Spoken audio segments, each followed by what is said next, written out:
معزز سامعین گرامی قدر، سیرت النبی کے حوالے سے مقام بدر کا اور جنگ بدر کا باب آپ کے سامنے رکھ رہے ہیں۔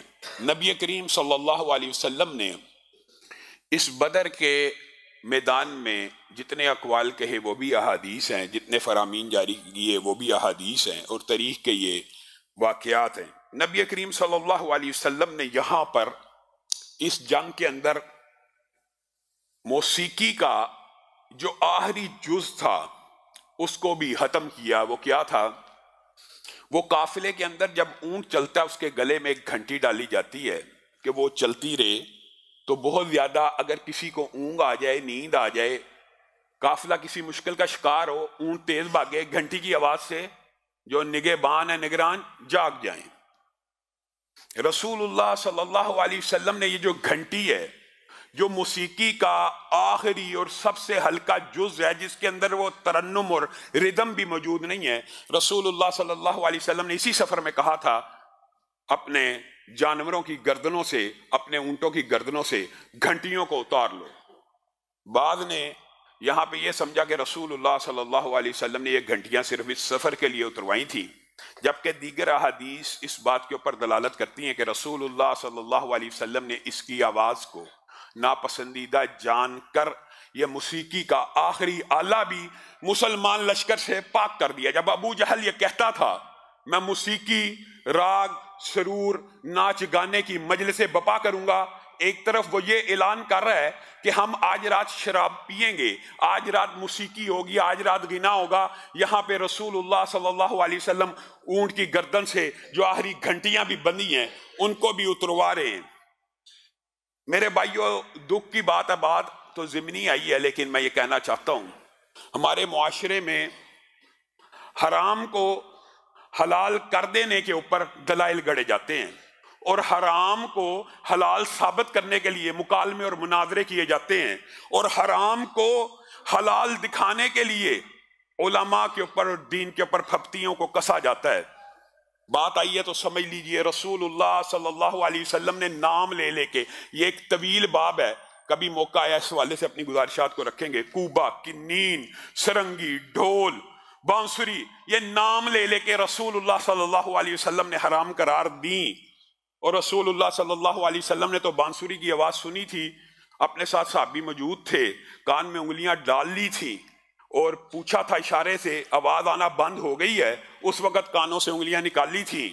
منکرین حدیث کی عقل کے اوپر بھی ماتم ہے، کہا خود تو ڈالی تھی لیکن صحابی تو سن رہے تھے نا۔ رسول اللہ صلی اللہ علیہ وسلم یہاں پہ بانسری کی آواز سے نفرت امت کو سکھا کے گئے ہیں، وہ یہاں سے مسئلہ یہ گھاڑے ہیں، وہ جو صحابی بچے تھے کم عمر تھے وہ تو سن رہے تھے نا۔ انہوں نے اس اشکال کے اوپر بھی ایسی ضرب لگائی، خود ایک مرتبہ بانسری کی آواز آئی، کانوں میں انگلیوں کو ڈال لیا اور یہ کہا رسول اللہ صلی اللہ علیہ وسلم کا یہ عمل تھا، جو عمل رسول اللہ کا ہوتا ہے امت کے لیے حجت ہوتا ہے۔ اپنے شاگردوں کو اور طالب علموں کو یہ بات بتلا دی کہ رسول اللہ صلی اللہ علیہ وسلم موسیقی کے آلات توڑنے کے لیے آئے۔ مجھے دکھ ہوتا ہے، آج آپ سوشل میڈیا کے اوپر جائیں، معاذ اللہ یہ الفاظ کوئی اہل حدیث، کوئی اہل سنت، کوئی حدیث سے پیار کرنے والا اپنی زبان سے کوئی مسلمان اور دیندار نہیں نکال سکتا، جو سوشل میڈیا کے اوپر اپنے گندے غلط نظریات کو ثابت کرنے کے لیے یہ ہردہ سرائی کرتے ہیں۔ کیا کہنے کے کیا باتیں نہیں کرتے۔ موسیقی کو ایک جائز قرار دینے کے لیے، غنا کو جائز قرار دینے کے لیے، گانوں کو جائز قرار دینے کے لیے ایک بدبخت نے تو یہاں تک کہہ دیا، سوشل میڈیا کے اوپر تقریر موجود ہے۔ میں اپنے مکالمے کی بات نہیں کرتا، میرے سامنے بھی موسیقی کے اوپر کئی مرتبہ مکالمہ ہوا تو اتنے سطحی لیول پہ آ جاتے ہیں، اپنے جرائم کے اوپر پردہ ڈالنے کے لیے، اپنے گناہوں کو جسٹیفائی کرنے کے لیے معاذ اللہ یہ کہہ دیتے ہیں کہ رسول اللہ صلی اللہ علیہ وسلم نے بھی سنا تھا۔ یہ ہمارے دل گوارا نہیں کرتے کہ ہم یہ بات کہہ دیں، اور وہ یہ بیان کرتے ہیں رسول اللہ صلی اللہ علیہ وسلم نے معاذ اللہ ثم معاذ اللہ سنا تھا۔ اس حدیث کو لے کے آتے ہیں کہ جس میں انصار کی ایک چھوٹی بچی رسول اللہ صلی اللہ علیہ وسلم کے سامنے گیت گا رہی ہے، اور رسول اللہ صلی اللہ علیہ وسلم نے سنا۔ یہ ایک چھوٹی عمر کی جو بچی ہے، ان کو شرم نہیں آتی؟ حرام کو حلال کرنے کے لیے یہ اس حد تک گر گئے ہیں کہ معاذ اللہ رسول اللہ پہ یہ بہتان مان رہے ہیں کہ رسول اللہ صلی اللہ علیہ وسلم نے ایک مغنیہ کا لفظ، کیا مغنیہ کا، ایک عورت کا، ایک بچی کی بجائے لفظ کیا بول رہا ہے؟ بدبخت ملا، کہ رسول اللہ صلی اللہ علیہ وسلم نے ایک عورت کا معاذ اللہ ڈانس دیکھا تھا، ایک عورت کا گانا سنا تھا، معاذ اللہ۔ یہ مسلمان ہیں جنہیں دیکھ کے شرم آئے یہود اپنی غلط عقیدے کو درست کرنے کی بجائے آپ رسول اللہ پہ الزام لگانا شروع کر دیتے ہیں۔ رسول اللہ جو موسیقی کے آلات توڑنے کے لیے آئے تھے، رسول اللہ جن کو قافلے کے اندر اونٹ کی گردن میں لگی ہوئی گھنٹی کی آواز پسند نہیں ہے، اس رسول کے بارے میں آپ یہ بکواس کریں گے کہ رسول اللہ نے جی غنا بھی سنا تھا عورت کا، رقص بھی دیکھا تھا۔ گامدی صاحب ہوش کے ناخن لیں، صحیح حدیث کے الفاظ ہیں، اور آپ نے میرے سامنے بیٹھ کے اس حدیث کا اقرار کیا ہے۔ بخاری شریف کے اندر یہ حدیث موجود ہے، ان قریب میری امت میں ایسے گروہ پیدا ہوں گے، یہ بخاری کی حدیث ہے، سارے منکرین حدیث جمع ہو جائیں، قرآن کی آیتوں کا جواب نہیں دے سکتا۔ قرآن پاک میں بھی صراحت سے موجود ہے، کبھی وقت آیا موسیقی اور غنا کے خلاف قرآن پاک میں جو آیات ہیں وہ رکھیں گے، لیکن وہ یہاں پہ کہتے ہیں جی یہ قرآن کی آیت کا یہ مطلب نہیں ہے۔ میں نے کہا بخاری شریف کی حدیث کو مانتے ہیں؟ کہنے لگا غامدی مانتا ہوں۔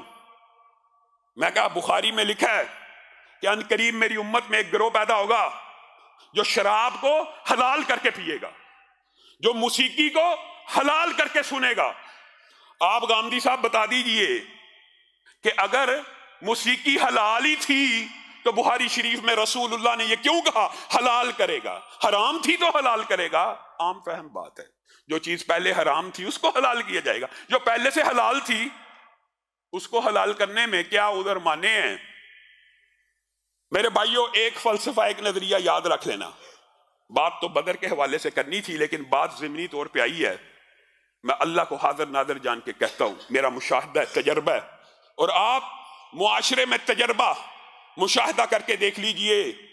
اللہ تعالیٰ توبہ کی توفیق بھی اسے عنایت فرماتے ہیں، توبہ کی توفیق بھی اسی کو ملتی ہے جو حرام کو حرام سمجھ کے کرتا ہے، اور جو حرام کو حلال سمجھ لیتا ہے پھر توبہ کی توفیق کیسے ملے گی؟ وہ تو حلال کر رہا ہے، حلال کے اوپر سے کوئی پلٹتا ہے؟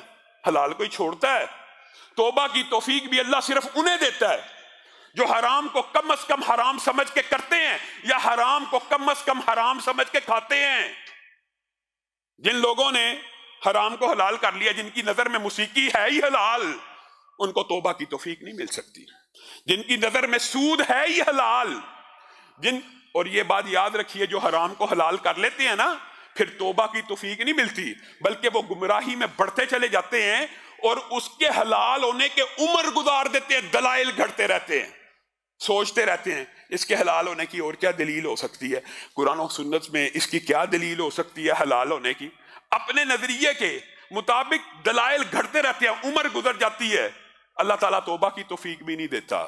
توبہ کی توفیق اسی کو ملتی ہے جو حرام کو برا سمجھے گا، جو حرام کو حرام جاننے گا۔ کم از کم آئیے، میں غامدی صاحب کو بھی اور منکرین حدیث کو کہتا ہوں، آئیے اس بات کے اوپر تو آ جائیے کہ حرام کو حرام سمجھ کے کیجئے، حرام کو حرام جان کے کیجئے، حرام کو حرام مان کے کھائیے۔ منکرین حدیث کے نزدیک کتا بھی حلال ہے، کتا بھی بلی جیسا ہے، بلی پالنا جائز ہے تو کتا بھی پالا جا سکتا ہے۔ جب آپ نے حرام کو حرام ہی نہیں سمجھنا، اللہ تعالیٰ نے آپ کو توبہ کی توفیق کیسے دینی ہے؟ میرے ذہن میں تو کئی مرتبہ یہ آتا ہے، واللہ بڑی بڑی بری عورتوں کے قصے صحیح سندوں کے ساتھ موجود ہیں، ان کا بھی یہ عقیدہ نہیں تھا۔ جو عورتیں اپنا جسم بیچتی تھی، انہوں نے بھی جسم بیچنے کو کبھی حلال نہیں کہا۔ اور میں آج ان اداکاروں اور اداکاراؤں سے بھی کہنا چاہتا ہوں کہ ٹھیک ہے، ایک ہوتا ہے لبرل، ایک ہوتا ہے ایتھیسٹ جو اللہ کا منکر ہے، اللہ کا انکار کرنے والا، اس کی بات نہیں کر رہا، لیکن ان میں بھی تو مسلمان ہیں، ان میں بھی تو ایمان رکھنے والی عورتیں ہوں گی، ان میں بھی تو نبی کا کلمہ پڑھنے والی عورتیں ہیں، ان سے یہ میری اپیل ہے کہ ابھی 14 فروری آ رہی ہے، ابھی فحاشی اور یعنی کا سیلاب آنے والا ہے، آپ کم از کم ڈراموں اور فلموں میں کام کرنے کو حلال نہ مانیں، اقرار کریں اعلانیہ کہ ہم سے حرام ہو رہا ہے، اللہ ہمیں توفیق دے، اللہ ہمیں ہدایت دے۔ لیکن یہاں پہ ایسے اسکالرز آف ڈالرز موجود ہیں جنہوں نے فنون لطیفہ کے نام پہ رقص و موسیقی کو حلال کر دیا۔ یہ آرٹ اور کلچر، یہ ڈرامے اور فلمیں سب حلال۔ یہ عقیدہ تو ان اداکاراؤں کا بھی نہیں ہوگا جو خود یہ کام کر رہی ہیں، جو خود یہ پیشہ کر رہی ہیں۔ مجھے یقین ہے، مجھے امید ہے ان میں بھی ایسی غیرت مند عورتیں موجود ہوں گی جو اعلانیہ کہیں گی کہ یہ فحاشی اور یعنی اسلام میں منع ہم کر رہی ہیں، ہوں گی، دیکھ لینا۔ آپ فحاشی اور یعنی کو جسٹیفائی کر رہے ہیں، آپ فحاشی اور یعنی کو حلال کر کے پرموٹ کرنا چاہتے ہیں۔ یہ بے دین، بد مذہب اور لا دین کلچر میں تو حلال ہو سکتا ہے۔ ایک عورت نے ذہن میں بات آ گئی، اسمبلی میں علماء کی بحث ہو رہی تھی کہ مرد کو اللہ تعالیٰ نے 4 شادیوں کی اجازت دی ہے۔ عورت کھڑی ہو گئی، آپ جانتے ہو اس عورت کا میں نام نہیں لیتا، دنیا سے چلی گئی ہے، کہنے لگی اسمبلی میں کھڑی ہو گئے، مرد کو 4 کی اجازت ہے تو مجھے 4 کی اجازت کیوں نہیں، عورت کو 4 کی اجازت کیوں نہیں؟ مولانا معین الدین لکھوی نے کہا آپ کو تو اجازت ہے، یہ حکم تو مسلمانوں کے لیے ہے، آپ تو جو جی چاہے کر لیں، یہ احکامات تو اس کے لیے نازل ہوئے ہیں جو اللہ رسول کے ماننے والے ہیں، جنہوں نے ماننی نہیں تو وہ جو جی چاہے کریں، لیکن کم از کم ضمیر اتنا زندہ ہونا چاہیے، کم از کم انسان کا یہ عقیدہ تو ہونا چاہیے یہ حرام ہے، سود حرام ہے، حرام سمجھ کے کھانا بری بات ہے، گندی بات ہے، لیکن اللہ تعالیٰ آپ کو توبہ کی توفیق دے۔ آپ اگر سود کو بعض علماء کے فتاوے کے تحت حلال ماننا شروع کر دیں گے، مجھے بتائیے غامدی صاحب نے آج معاشرے میں کوئی کسر چھوڑی ہے؟ سود بھی حلال ہے، غنا بھی حلال ہے، رقص و سرور بھی حلال ہے، آرٹ اور کلچر بھی حلال ہے۔ روزے گرمیوں میں آ جائیں تو کب رکھنے چاہیے؟ سردیوں میں۔ روزے پیپروں میں آ جائیں تو مؤخر کر دینے چاہیے۔ کوئی دین کا حلیہ باقی رکھا ہے؟ اور اس قبیل اور کماش کے لوگوں سے جب بھی بات ہو، حوالہ غامدی صاحب ہیں جی، آرٹ اور کلچر بھی جائز ہے جی، فلموں میں کام کرنا بھی جائز ہے جی، ناچنا گانا بھی جائز ہے، سب چیز جائز ہے۔ اور کم از کم آپ کے گروہ میں اور طبقے میں سے ایسا گروہ پیدا ہونا چاہیے جو اعلانیہ کہ ہم یہ گناہ کا کام کر رہے ہیں، ہمیں پتہ ہے، ہمیں معلوم ہے یہ گناہ ہیں، اور اللہ کے فضل سے آپ نے دیکھا حالیہ ایام میں اسی فنون سے وابستہ لوگوں نے توبہ بھی کی ہے، رجوع بھی کی ہے۔ جنید جمشید کی مثال آپ کے سامنے نہیں ہے؟ خود مولانا طارق جمیل صاحب کہتے ہیں میں جوانی میں گانے گایا کرتا تھا۔ بہت سے لوگوں نے اس گندے فیلڈ کو چھوڑا ہے، اور اللہ تعالیٰ ان کو چھوڑنے کی توفیق دے، لیکن کب توفیق ملے گی؟ جب اس حرام کو حرام سمجھیں گے۔ تو رسول اللہ صلی اللہ علیہ وسلم نے ایک ایک بات کھول کے بتا دی ہے۔ اب کوئی ضدی ہے، ہٹ درم ہے، وہ چاہتا ہے، آپ مجھے بتائیے ایمانداری سے، بندے کا ضمیر جتنا مرضی مرا ہو، کیا مسجد کے اندر ناچ گانا بنگڑا موسیقی ڈال سکتا ہے؟ حرام ہے تو نہیں ڈال سکتا، ضمیر بھی گوارا نہیں کرتا۔ آپ ہر چیز کو حلال کہتے رہیں، آپ کے حلال کہنے سے کیا حلال ہو جائے گا؟ اور یہی وہ بنیادی باتیں ہیں جو اسلام اور کفر میں فرق کرنے والی ہیں۔ آپ نے قرآن کا انکار، حدیث کا انکار بالآخر قرآن کے انکار کے اوپر لے آتا ہے۔ یہ ممکن نہیں ہے کہ بندہ حدیث کا منکر اور قرآن کا منکر نہ، یہ ممکن ہی نہیں ہے، کیونکہ جس قسم کی حدیث ہوتی ہے اس قسم کی اللہ تعالیٰ نے قرآن پاک میں کوئی نہ کوئی آیت بھی نازل کی ہوتی ہے۔ بدر کے حوالے سے رسول اللہ صلی اللہ علیہ وسلم نے گھنٹیوں کو کاٹ دینے کا حکم دیا، اور یہ مسلمانوں کا اصول اور ضابطہ ہمیشہ کے لیے بن گیا کہ موسیقی کا کوئی بھی آلہ حلال باقی نہیں رہے گا۔ ایک آلہ جس کی رسول اللہ نے اجازت دے دی، وہ بھی اس وجہ سے اس کے اندر نہ ردم ہے نہ موسیقی ہے، اس کے اندر صرف اعلان ہے، اس کے اندر صرف شور موجود ہے، اس کے اندر صرف اطلاع موجود ہے، وہ دف ہے کہ ہاں کسی کا نکاح ہو رہا ہو، دف بجا لی جائے تاکہ لوگوں کو پتہ لگ جائے کہ آج اس گھر میں کسی کا نکاح ہے، نکاح کا اعلان ہونا اس کی اجازت ہے۔ اور اس دف کے اندر بھی گھنگرو نہیں ہونا چاہیے، اور اس دف کو بجانے کے لیے بھی وہی اجازتیں ہیں جو رسول اللہ صلی اللہ علیہ وسلم نے انصار کی چھوٹی چھوٹی بچیوں کو دے دی تھی۔ یہ نہیں کہ ایک بڑا مرد بیٹھا ہوا ہے اور ایک بڑی عورت بیٹھی ہوئی ہے، وہ تمام قواعد و ضوابط معطل نہیں ہوتے کسی آلے کو استثناء کر دینے سے بھی۔ تو رسول اللہ صلی اللہ علیہ وسلم نے یہ سارے کا سارا باب بدر کے اوپر سمجھا دیا، اور رسول اللہ صلی اللہ علیہ وسلم نکلے اور کہا شاہت الوجوہ، چہرے بگڑ جائیں۔ ہاتھ میں مٹھی میں کنکریاں تھی، مٹھی میں ریت تھی، مٹھی میں مٹی تھی، اور اشارہ کیا چہرے بگڑ جائیں۔ یہ اس وقت کے بعد کی بات ہے جو پچھلے خطبے میں آپ کے سامنے رکھی کہ رسول اللہ گریہ زاری کرتے رہے روتے رہے۔ حضرت ابو بکر نے روک دیا کہ بس کیجیے، اللہ تعالیٰ آپ کی مدد نازل کرے گا، اور اللہ تعالیٰ نے بھی مدد کو نازل کر دیا، وعدہ کر دیا کہ 1000 اتریں گے۔ شاہت الوجوہ، چہرے بگڑ جائیں، صحیح حدیث کے الفاظ ہیں، اور تاریخ کے اندر یہ واقعہ موجود ہے۔ رسول اللہ صلی اللہ علیہ وسلم اتنی دور تھے کفار کے لشکر سے، لیکن اللہ رب العزت نے اس مٹی کو اڑایا، ان کنکریوں کو اڑایا، اور کفار کے لشکر جو 900 سے بڑا لشکر تھا، 1000 کے قریب افراد تھے، کوئی ایک آنکھ ایسی نہ تھی جس کے اندر وہ مٹی نہ چلی گئی ہو، اور ان کی آنکھوں کے اوپر جب گرد و غبار پڑ گیا تو اللہ تعالیٰ نے آسمان سے کہا وَمَا رَمَيْتَ إِذْ رَمَيْتَ وَلَكِنَّ اللَّهَ رَمَا۔ پیارے حبیب، اس آیت کا بھی بڑا خوبصورت مفسرین نے ترجمہ کیا، ایک جگہ اقرار کر رہا ہے اور ایک جگہ انکار کر رہا ہے۔ وَمَا رَمَيْتَ إِذْ رَمَيْتَ وَلَكِنَّ اللَّهَ رَمَا، اور آپ نے نہیں پھینکی تھی، پھینکی تو رسول اللہ نے تھی۔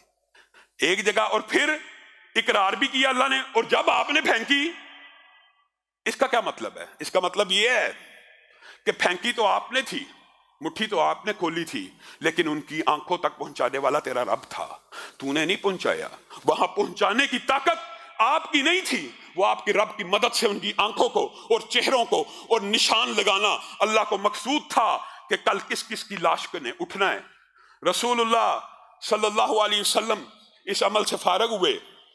اگلے دن جو میدان بدر کا حوال ہے اس کے حوالے سے گزشتہ خطبے میں آپ کے سامنے رکھا تھا، اور اللہ رب العزت نے جب یہ میدان سج گیا، یا ایہا النبی حرض المؤمنین علی القتال، اے اللہ کے رسول، آپ کے پاس جو کچھ تھا آپ لے آئے، جتنے ہتھیار تھے آپ لے آئے، جتنے جانثار تھے آپ لے آئے، اب حرض المؤمنین علی القتال، ایک چیز رہ گئی ہے، تلواریں ہیں، تیر ہیں، جتنے بھی ہیں ٹوٹے پوٹے آلات ہیں، اب ان کو قتال پہ ابھاریے، اب ان کو جہاد پہ ابھاریے، اب ان کے جذبات کو گرمائیے، اب ان میں ولولہ پیدا کیجئے، اب ان میں جوش پیدا کیجئے۔ آج کا دین دشمن، بے دین حدیث دشمن کیا کہے گا؟ یہ جی مولوی لوگوں کو جہاد قتال پر، مرنے مرانے پر، یہ جی مار داڑ پر جی امادہ اور تیار کرتے ہیں۔ یا ایہا النبی حرض المؤمنین علی القتال، کہنے والا کون ہے؟ رب۔ کہہ کس کو رہا ہے؟ کائنات کی سب سے افضل شخصیت کو، اے میرے نبی مومنوں کو قتال پر ابھاریے۔ مولوی ابھارتا ہے، مولوی لڑاتا ہے۔ اللہ کے رسول کو اللہ کہہ رہا ہے اب جب میدان کارزار سج گیا ہے، اب ان کو جہاد اور قتال اور اس کے فضائل و مناقب بیان کر کر کے اس کے بارے میں پورا ابھار دیجئے۔ اور پھر رسول اللہ صلی اللہ علیہ وسلم نے بھی ابھارا تو کتنے عمدہ الفاظ میں ابھارا۔ پہلی بات، متعدد احادیث جہاد کے حوالے سے آپ کے سامنے پہلے رکھ چکا ہے، لیکن اس میدان میں رسول اللہ صلی اللہ علیہ وسلم نے پہلے بات کی، جو آج جم کے مقابلہ کرے گا، جو آج جم کے لڑے گا، اس کا ٹھکانہ جنت کے علاوہ کچھ نہیں ہے۔ مومنوں میں جوش پیدا ہو گیا۔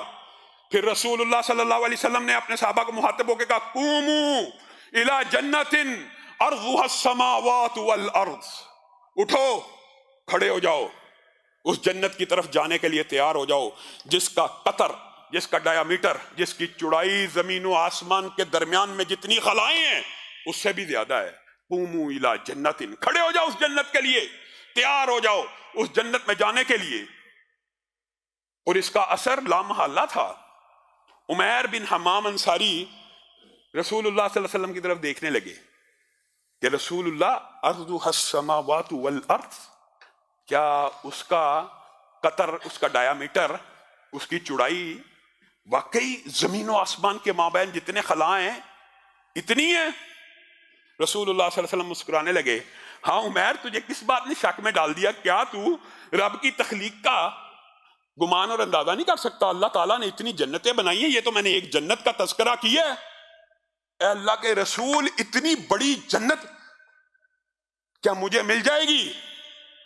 انت من اہلہا, اے عمیر تو مجھ سے پوچھتا ہے, میں محمد گارنٹی دیتا ہوں تو اسی جنت میں جانے والا ہے. عمیر کے ہاتھ میں کھجوریں ہیں, کھجوروں کو دیکھنے لگے اور کہا, اے کھجوروں, اگر میں نے تمہیں کھا لیا تو جنت میں جانے میں تاخیر ہو جائے گی. اگر میں نے تمہیں کھایا تو کچھ وقت لگ جائے گا, کچھ ٹائم لگے گا اندر جانے کے لیے. میں جنت سے لیٹ ہو رہا ہوں. تلوار کو بے نیام کیا, دشمن پہ ایسا حملہ کیا کہ دشمنوں کی گردنوں کو کاٹتے کاٹتے شہید ہو گئے. اور اسی لیے رسول اللہ صلی اللہ علیہ وسلم نے پہلے ہی کہہ دیا تھا انت من اہلہا. اور یہ صرف عمیر کے لیے نہیں تھا, جو زندہ بچے ہیں ان کے لیے بھی رسول اللہ نے, یہ تو قرآن پاک نے پچھلے جمعے جو آیت پڑھی تھی, قرآن پاک میں بدر والوں کے لیے 5 انعامات آپ کے سامنے رکھے تھے نا, کہ نیند بھی آئی تھی, اونگ بھی آئی تھی, اللہ کی طرف سے انعام تھا, پھر بارش بھی برسی تھی, پھر ان کے دلوں کو بھی نفاق سے پاک کیا گیا تھا, پھر ان سے شیطانی وسوسوں کو بھی دور کیا گیا تھا, ان کے قدم بھی جمائے گئے تھے. یہ اعزاز اگر حاصل ہوا 5, تو یہ صرف بدر والوں کو حاصل ہے. کیوں؟ رسول اللہ صلی اللہ علیہ وسلم نے کہا تھا, جب بھی بدر کے کسی صحابی کی کوئی غلطی سامنے آتی تو رسول اللہ یہی جملہ کہا کرتے تھے, تمہیں نہیں پتا یہ بدر والوں میں سے ہے, اور بدر والوں کے اگلے پچھلے سارے معاف کر دیے گئے ہیں. تو عمیر تو اس جنگ میں شہید ہو گئے. تو رسول اللہ صلی اللہ علیہ وسلم نے یہاں پہ جہاد کے اوپر جب لوگوں کو ابھارا, اور جو واقعات آئے انشاءاللہ آئندہ آنے والے خطبات میں بھی رکھیں گے, لیکن اسی رات کو ایک اور واقعہ بھی پیش آیا, اور یہاں پہ بھی منکرین حدیث کے لیے عبرت ہے. اذ یریکہم اللہ فی منامک قلیلا, اور جب اللہ نے تمہیں دکھایا تمہاری خواب میں دشمنوں کو تھوڑا, قلیلا. اور یہ دشمنوں کو جب تھوڑا دکھایا تو رسول اللہ نے اپنے صحابہ سے خواب کو بیان کر دیا کہ میں دیکھتا ہوں کہ دشمن تھوڑے ہیں, دشمن بڑے تھوڑے ہیں. اور اس بات کو اللہ تعالیٰ نے یہ تو ایک میدان جنگ سے پہلے کی رات خواب آئی, جسے صحابہ کے دلوں کو تسکین پہنچ گئی کہ دشمن ہمارے سامنے کچھ نہیں ہے. نبی کی خواب کو وہ حجت مانتے ہیں, نبی کا خواب بھی حجت ہوتا ہے. اور حقیقت میں بھی جب جنگ کا مار کا بپا ہوا تو اللہ تعالیٰ نے جاگتی آنکھوں کو بھی ان کو تھوڑا دکھایا. اس بات کا ذکر بھی قرآن پاک میں موجود ہے. لیکن قرآن پاک میں بظاہر ایک آیت ایسی ہے کہ جو منکرین حدیث کو دعوت فکر دیتی ہے, جو کہتے ہیں جی حدیث قرآن سے ٹکراتی ہے. حدیث قرآن سے نہیں ٹکراتی, دونوں وہی ہیں, وہی سے نہیں ٹکراتی. تیری عقل ٹکراتی ہے, تو نے علماء سے پوچھا ہی نہیں, تو نے سیکھا ہی نہیں. اس کا مطلب کیا ہے؟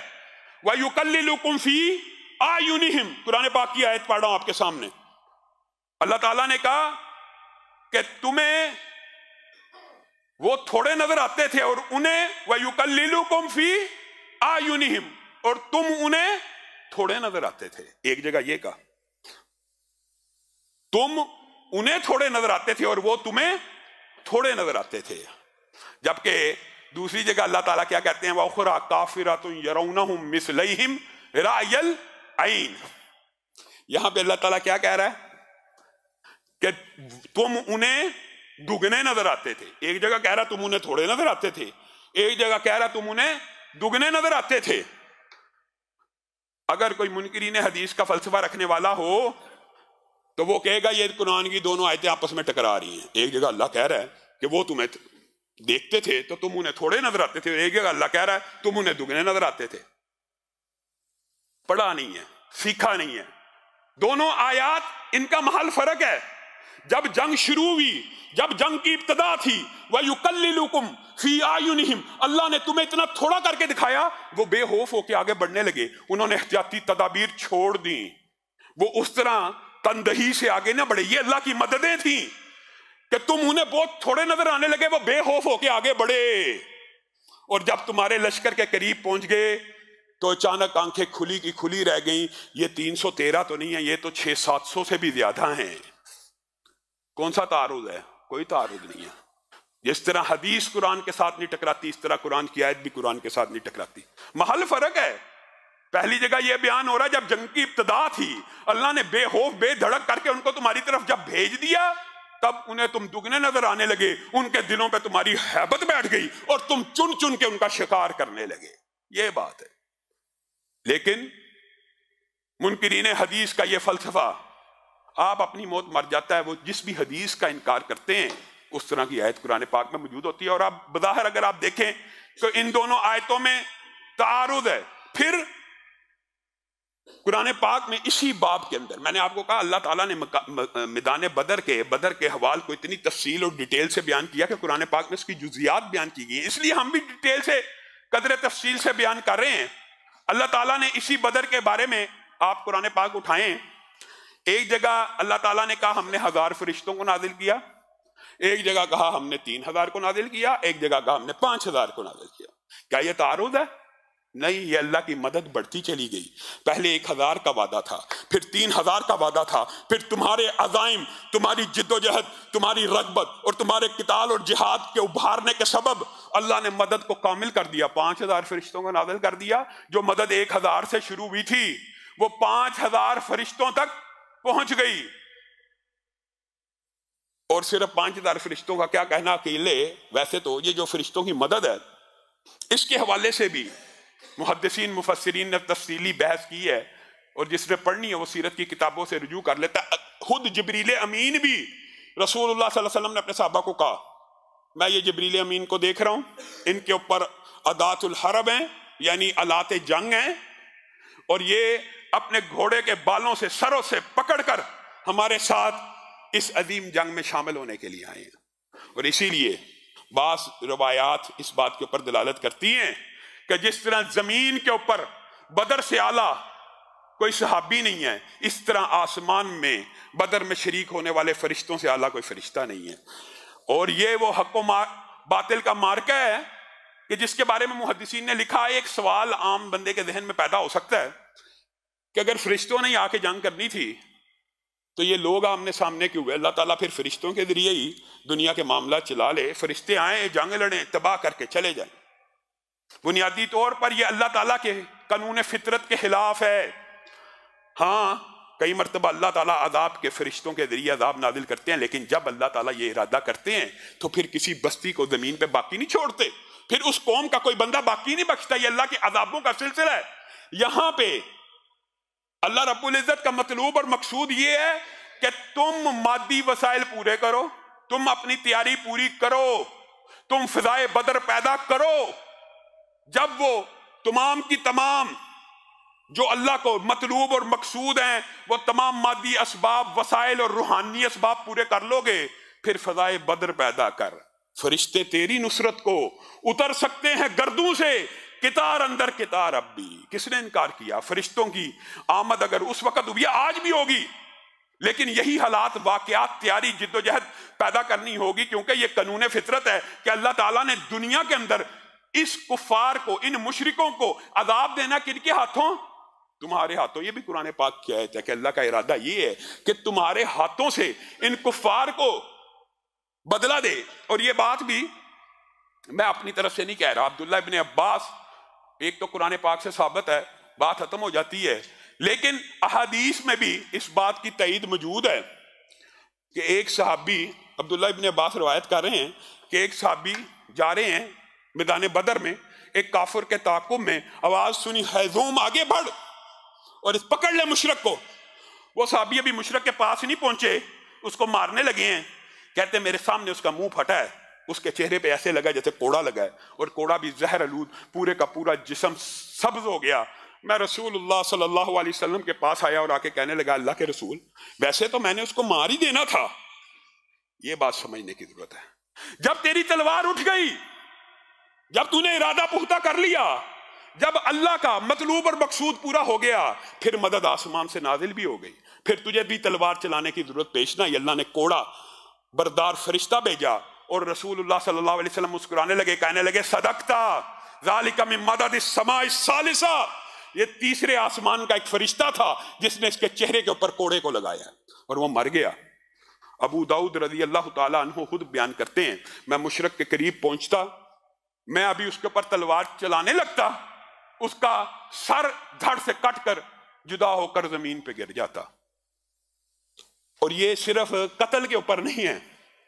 خود نبی کریم صلی اللہ علیہ وسلم کے جو چچا عباس ہیں ان کو جب اس جنگ میں گرفتار کر کے لایا گیا، ایک انصاری صحابی نے ان کو پکڑا ہوا ہے اور لے کے آ رہے ہیں، اور رسول اللہ صلی اللہ علیہ وسلم کو کہتے ہیں میں نے عباس کو گرفتار کر لیا، میں نے عباس کو گرفتار کر لیا. عباس جیسے جری کو گرفتار کرنا کوئی چھوٹی بات تو نہیں تھی. تو عباس کہنے لگے اللہ کے رسول، گرفتار تو میں ہو گیا ہوں، پکڑا تو میں گیا ہوں، لیکن میں آپ کو ایک بات سچ بتانا چاہتا ہوں. ہاں جی بتائیے. مجھے اس نے نہیں پکڑا، مجھے ایک بندہ تھا جس کا حلیہ یہ تھا، انتہائی نورانی چہرہ تھا، سائیڈوں پہ بال نہیں تھے، خوبصورت گھوڑے کے اوپر سوار تھا، اس نے مجھے پکڑ کے اس کے ہاتھ میں تھما دی ہے. رسول اللہ صلی اللہ علیہ وسلم سے انصاری بحث کرنے لگا اللہ کے رسول آپ کے چچا ہو کے یہ جھوٹ بولتے ہیں، آپ کے چچا ہیں اور جھوٹ بول رہے ہیں، میں فلاں جگہ پہ تھا، اچانک میری نظر ان پہ پڑی تو میں نے ان کو پکڑ لیا. تو رسول اللہ صلی اللہ علیہ وسلم نے کہا چچا عباس اس وقت جھوٹ نہیں بول رہے، ایدک اللہ بملک کریم، اللہ تعالیٰ نے تیری مدد فرشتے کے ذریعے کی ہے، گرفتار اسی نے کیا تھا، پکڑا تیری طرف متوجہ کروا دی. تو گویا جنگ بدر کے اندر فرشتوں کا اترنا قرآن سے بھی ثابت ہے اور ان واقعات سے بھی ثابت ہے، اور یہ فرشتے آج بھی مسلمانوں کی تائید و نصرت کے لیے اتریں گے جب بھی مسلمان یہ ایمان، یہ اسباب، یہ جذبہ، یہ حریت فکر اور یہ نقطہ نظر لے کے میدان میں اتریں گے. مسلمانوں کو فتح ہوگی. حق و باطل کی ہر مارکے میں فتح حق کی ہوتی ہے. بظاہر آپ کو نظر آتا ہے شاید شکست ہوگی، ایک تو اخروی کامیابی اور دنیا میں بھی حق کی ہمیشہ فتح ہوتی ہے. آپ نے افغانستان کے مظلوم مقہور مسلمانوں کی فتح اپنی آنکھوں سے دیکھ لی. اللہ رب العزت جو کہا گیا جو سنا گیا اس کو سمجھنے کی توفیق عنایت.